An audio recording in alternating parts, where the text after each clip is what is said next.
That one, what did you make of the game? I thought it was a very competitive game. Liverpool, obviously, a high-class team, very dangerous team in all phases, and I think compliment the lads sort of in one phase where defending counter-attacks, very, very difficult. They got such pace on transition. I thought we defended those moments really well. It was just really frustrating, the two actions for the goals, really. I think that's the most disappointing thing. I mean, very similar passes into the box, man unmarked, and they've scored relatively simple-looking goals. And they're very simple to stop from our perspective, so that's the frustrating thing. And then you look at us with the ball, and similar really around the box. I don't think we were particularly good tonight. Our final ball wasn't great. But in between the boxes, I thought we were really competitive.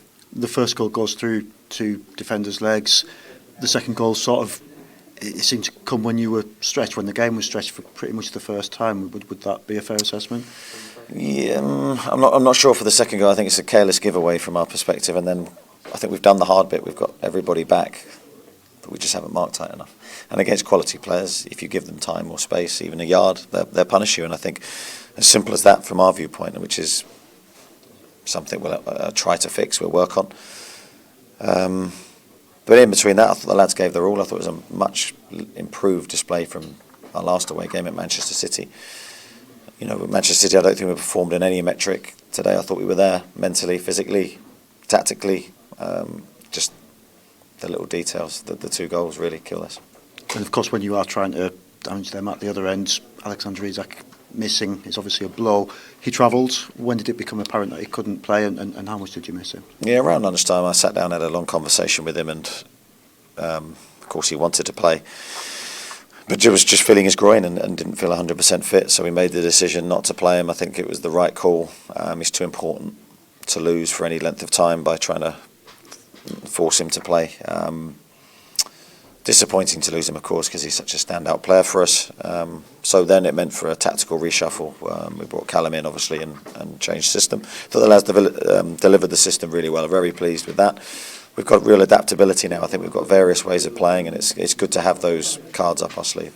And that adaptability was shown when you made a quadruple substitution midway through the second half.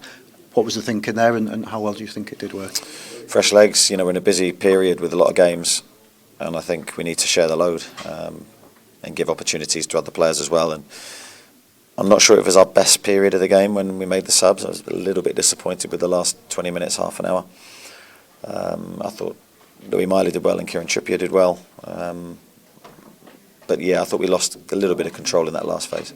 You've made no secret of how important cup competitions are to you, though, and you've got another one on Sunday.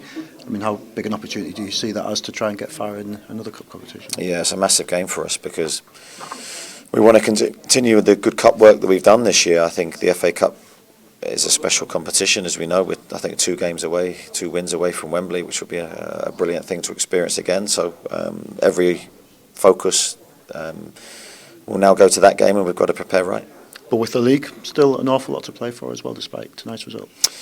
Yeah, I think so. I think that when you look at the 2 away games we've had, you won't get harder in the Premier League. Manchester City and Liverpool in quick succession. Hopefully we've learnt a great deal from those 2 games, and we'll take that into the rest of the season. But we know we have big games to come, and on all fronts, an exciting period for us.